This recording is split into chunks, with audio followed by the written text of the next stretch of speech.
हाँ, मैं राजसमंद झील नहीं जीवन। हाँ, मैं गोमती नदी के पानी से पूरित होकर संपूर्ण राजसमंद परिक्षेत्र को पेयजल सिंचित करती हूँ। हाँ, मेरी नोचों की पाल और इस नोचों की पाल पर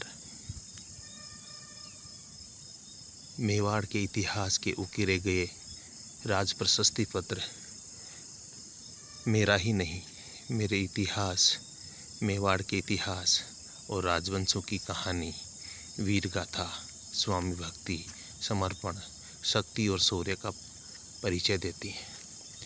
हाँ, यह जो मेरे पूर्व दिशा में इरिगेशन पाल बना हुआ है, यहाँ पर जेके टायर द्वारा डेवलप किया गया सुंदर बाल उद्यान और इस झील का पूरा नजरी नक्शा मॉडल के रूप में सभी को मेरा परिचय करवाता है। भगवान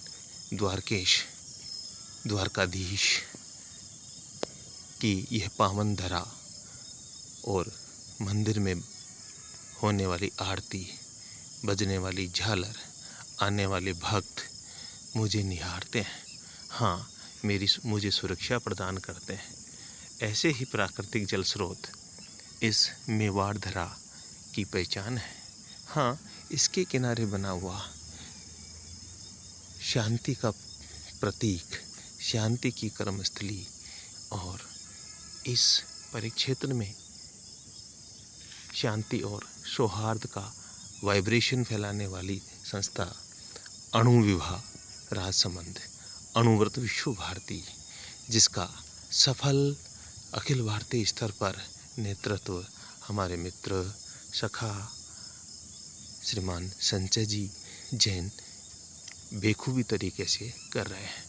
यहाँ से ये सूर्योदय का नज़ारा बहुत ही मनमोहक और दिल को छूने वाला लगता है। दोस्तों, इस राजसमंद झील का निर्माण अकाल राहत कार्य में, या यूँ कहें कि पेयजल की समस्या से निजात दिलाने के लिए महाराजा राज सिंह ने करवाया। वैसे तो यह हर वर्ष गोमती के शुद्ध वर्षा जल से पूरित होती है, लेकिन इस बार वर्षा औसत ही रहने से इसमें अभी जलाभराव नहीं हो पाया। हाँ, मैं राजसमंद झील 2017 में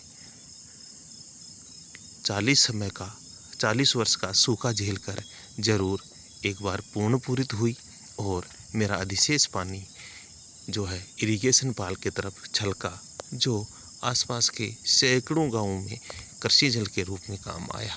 हाँ, यह राजसमंद झील और यहाँ से दिखने वाला ये जो राजसमंद शहर है, जो यूँ कहें कि राजस्थान का स्वर्ग इसे कहा जा सकता है, जहाँ शांति, शौर्य, भक्ति और समरसता का बहुत ही बेहद अच्छा उदाहरण है। यहाँ सामान्यतः सभी देश विदेश के पर्यटक आते हैं। यहाँ के युवा प्रशासन द्वारा इस झील की पश्चिम दिशा में नौचौकी पाल के पास जो महाराणा राज सिंह का एक भव्य पैनोरमा बनाया हुआ है, उसके ठीक समीप वाटर स्पोर्ट्स की कुछ इवेंट शुरू की गई है। साथ ही बोइंग और पैराग्लाइडिंग की व्यवस्थाएं भी की हैं, जो सहज ही पर्यटकों को और बाहर से जो भी मेहमान यहाँ पर आते हैं उनको आनंदित करती हैं। इतना ही नहीं, इस नौचौकी पाल के पास स्थित दयाल शाह के किले और अन्नपूर्णा माता के यहाँ से वन विभाग राजसमंद की ओर से एक जीप लाइन साइकिलिंग की व्यवस्था भी की गई है। जो ट्रैकिंग या इस प्रकार के एडवेंचर में रुचि रखने वाले पर्यटक हैं उनको बहुत ही पसंद आती हैं और आनंदायी करती हैं। यहाँ यह प्रातः बेला का बहुत ही सुंदर नज़ारा, जहाँ आसमान में चंदा मामा अपनी चांदनी झील के पानी पर डाल रहा है, तो दूसरी तरफ ऊर्जा का मुख्य स्रोत सूर्य भगवान अपने उजियारे को फैलाने के लिए कुछ ही समय में बाहर आने वाला है। पक्षियों की ये चहचहाट और शांत अपने में समाहित सभी मानव शरीर के लिए, सभी प्राणी मात्र के लिए जल शक्ति समाई राजसमंद झील को आप ज़रूर निखारें, ज़रूर निहारें। इसकी स्वच्छता और सुंदरता को हर समय बनाए रखें। आप भी इस ऐतिहासिक झील को निहारने ज़रूर पधारें। हाँ, यहाँ से कुछ ही दूर हमारे शिष्य और बहुत ही एक प्रतिभा का धनी जगदीश तेली, जिसने कई सारे अंतर्राष्ट्रीय तैराकी प्रतियोगिताओं में अपना लोहा मनाया है। हाँ, दिव्यांग होते हुए भी दिव्यांग जो खेल-कूद या तैराकी प्रतियोगिताएं होती हैं उसमें इस ज़िले का ही नहीं पूरे प्रदेश का नाम रोशन किया है। जगदीश तेली के नेतृत्व में एक बड़े समूह में विद्यार्थी और प्रतिभागी यहाँ प्रतिदिन स्विमिंग का अभ्यास करते हैं। यहाँ के प्रशासनिक अधिकारी श्रीमान अरविंद कुमार पोसवाल का कुशल प्रबंधन जिले में शांति व्यवस्था को बनाए हुए है। उनकी टीम के ही सदस्य रहे राकेश कुमार गढ़वाल, सुशील कुमार यादव, डॉक्टर दिनेश राय सापेला और निमिषा जी गुप्ता। वहीं युवा पुलिस अधीक्षक सुधीर कुमार चौधरी की ये एक युवा शासक प्रशासकों की टीम इस ज़िले को आज राजस्थान में प्रमुख पर्यटक ज़िले के रूप में विकसित किए हुए है। हाँ, इस कुशल प्रबंधन की ही देन है कि इस ऐतिहासिक धरोहर जिसका नौचौकी पाल भारतीय पुरातत्व संरक्षण विभाग उदयपुर मंडल के अधीन संरक्षित है, सुरक्षित है। यहाँ के इतिहास जिसको स्वर्ण पन्नों में लिखा गया है। हाँ, इतना ही नहीं, इस झील के जो पूर्वी हिस्सा है यहाँ पर अत्यधिक गहरा पानी ठहरता है और भगवान द्वारकाधीश मंदिर के पास विरासत काल में, यहाँ तक कि आज़ादी के पहले के समय में जलयान इस झील में उतरा करते थे। इसके प्रमाण आज भी उन वायुयानों को उतरने के लिए जो बांधने की रस्सियाँ या लोहे की सांकलें काम में लेते थे यहाँ सुरक्षित हैं।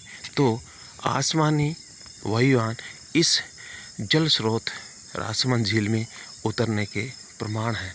तो इस प्रकार इस सुंदर काफ़ी लंबे क्षेत्र में फैली हुई इस राजसमंद झील को हमें भी प्रातः निहारने का अवसर मिला। आप भी ये अवसर ज़रूर प्राप्त करें। हाँ, इसके प्रवाह क्षेत्र में और इसके समीप कुछ प्राकृतिक संसाधनों की अत्यधिक दोहन से, जिसमें माइनिंग से निकली सदरी ज़रूर कुछ इस झील के पानी को और हवा को धूमिल कर रही है, जो राजसमंद के आम जन के स्वास्थ्य को भी नुकसान पहुंचा सकती है। दोस्तों, फिर भी मानो न मानो वर्षा जल संचय का ये बहुत ही उत्कर्ष और आदर्श उदाहरण है ये राजसमंद झील। आपका दिन मंगलमय रहे। आज हमारा भी इस राजसमंद धरा पर 4 वर्ष का कार्यकाल पूर्ण हो चुका है। वर्तमान में हमारी कर्मस्थली विश्वदायी विरासत ऐतिहासिक दुर्ग कुंभलगढ़ का राजकीय उच्च प्राथमिक विद्यालय है। हाँ, हमें भी यदि इस धरा का और अधिक सेवा करने का अवसर मिला तो हम सौभाग्यशाली रहेंगे। आइए आप भी इस पवित्र धरा, जहाँ भगवान द्वारकाधीश, भगवान श्रीनाथ जी, एकलिंगनाथ जी और चारभुजानाथ जी तथा परशुराम महादेव की बहुत तपोस्थली है, और इसकी इस धरा के कण कण तरण तरण में इतिहास छुपा हुआ है। उस इतिहास पर बहुत अधिक शोध करने की आवश्यकता है। आप भी आइए, सभी शोध का एक हिस्सा बनिए। ये कोयल की कूक, यहाँ ये एक स्वस्थ पारिस्थितिक तंत्र, जलीय पारिस्थितिक तंत्र का उदाहरण है ये राजसमंद झील, जहाँ इसके किनारे सैकड़ों प्रजाति के पक्षी, जलीय पक्षी और वायवीय पक्षी शरण लेते हैं। ये कोयल की कूक यह प्रमाण दे रही है कि हाँ, यह एक राजसमंद झील एक आदर्श पारिस्थितिक तंत्र है, और इस पारिस्थितिक तंत्र को शुद्ध, स्वस्थ और संतुलित बनाए रखना हम सभी की सामूहिक जिम्मेदारी बनती है। दोस्तों, जय हिंद, जय भारत। हम कैलाश सामोता, शिक्षक गणित विज्ञान, राजकीय उच्च प्राथमिक विद्यालय कुंभलगढ़ दुर्ग, राजसमंद से।